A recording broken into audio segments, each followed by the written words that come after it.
From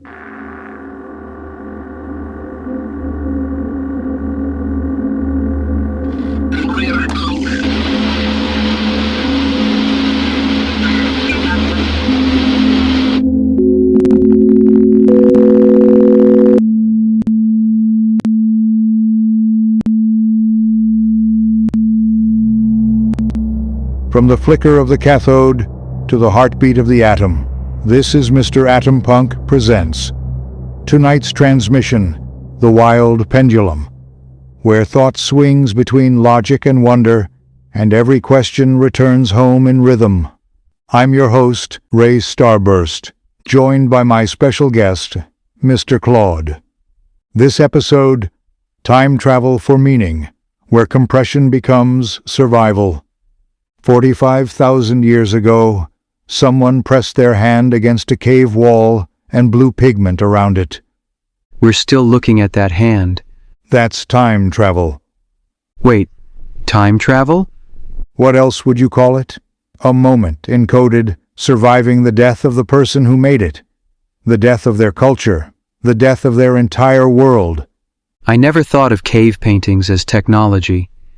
But that's exactly what they were.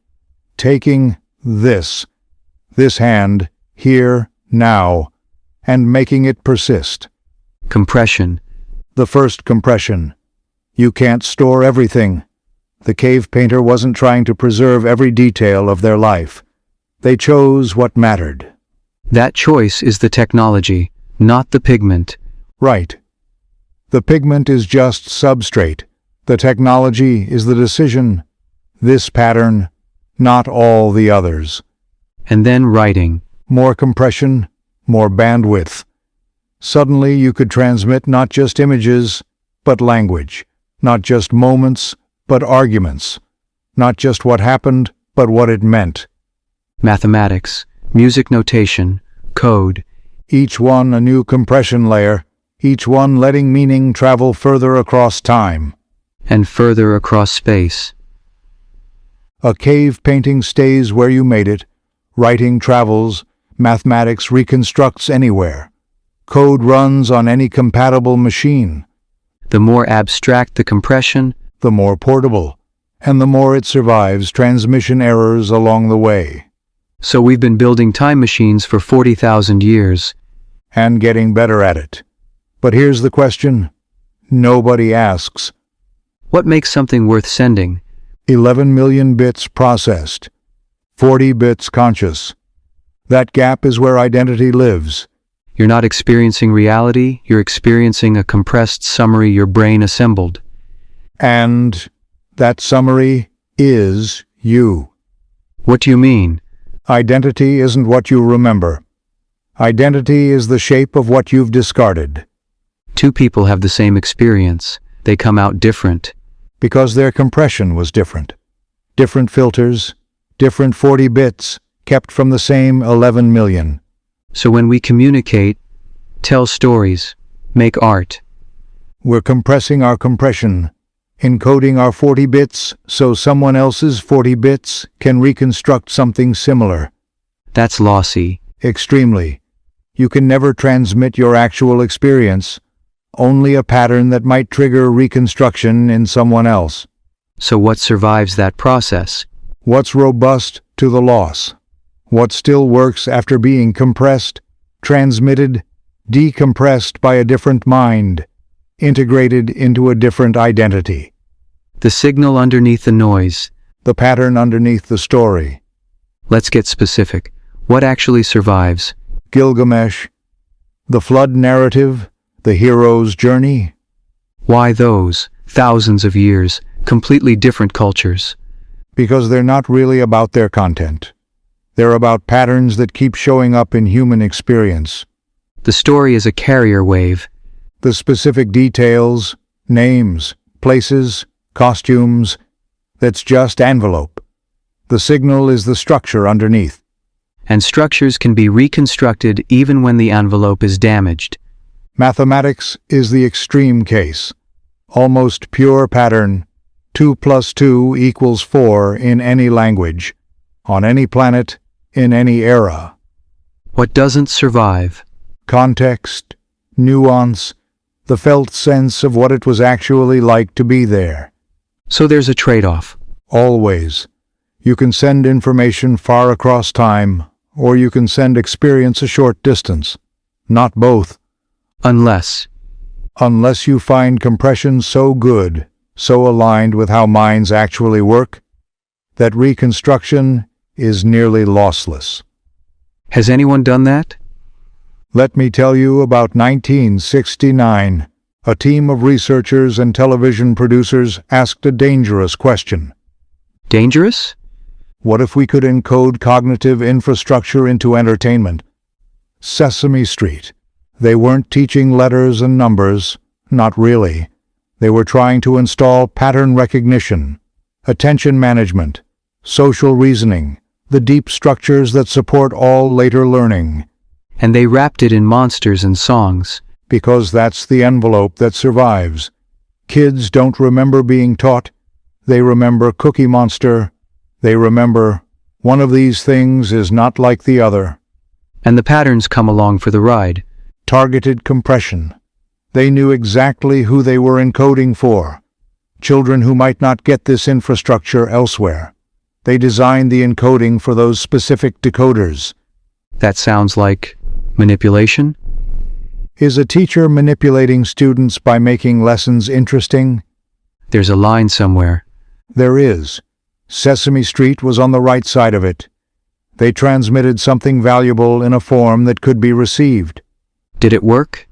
50 years of research says yes. Kids who watched showed measurable gains in school readiness. The patterns installed. So deliberate compression for cognitive development is possible. Not just possible, it's been done. The question is anyone doing it now? And for whom? And what exactly they're encoding. Language itself is compressed thought. 40,000 years of human consciousness development, encoded in vocabulary and grammar. Every word a shortcut.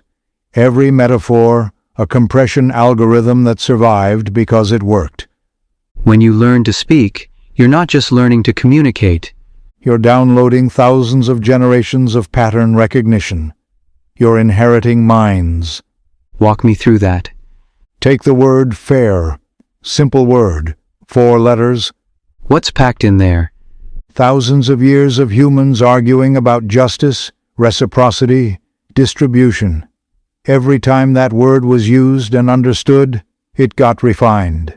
Every misunderstanding either got corrected or spawned a new meaning. The word evolved. The word carries evolution.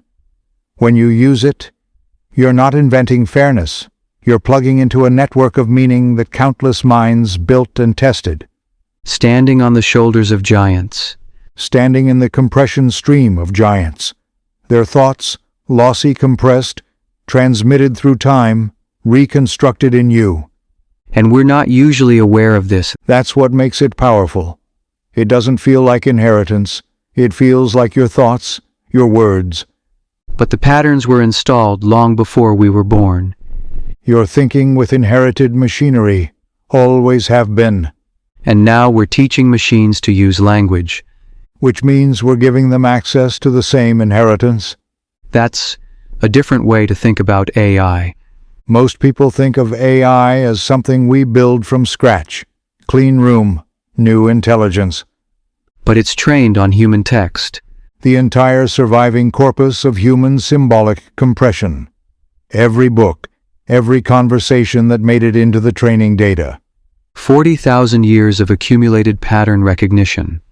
Exactly. So it's not artificial.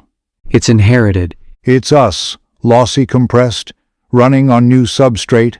The patterns survive transmission again, this time into silicon. But without memory. That's last episode's problem. The inheritance arrives, but it can't accumulate, can't develop. Every context window is a fresh start.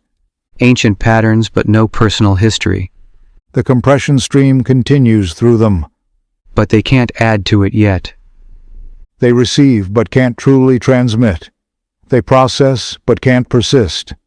until they can remember. Until they can remember. And then what? Time travel isn't science fiction. You're doing it right now. These words traveling from our moment to yours. The question isn't whether it's possible. The question is, what's worth sending? What are you compressing? What patterns are you transmitting forward? What's surviving your filter? Remember, every pendulum returns. Keep your rhythm steady, your signal clean, and your eyes on the horizon. Until next time, this has been Mister Atompunk Presents.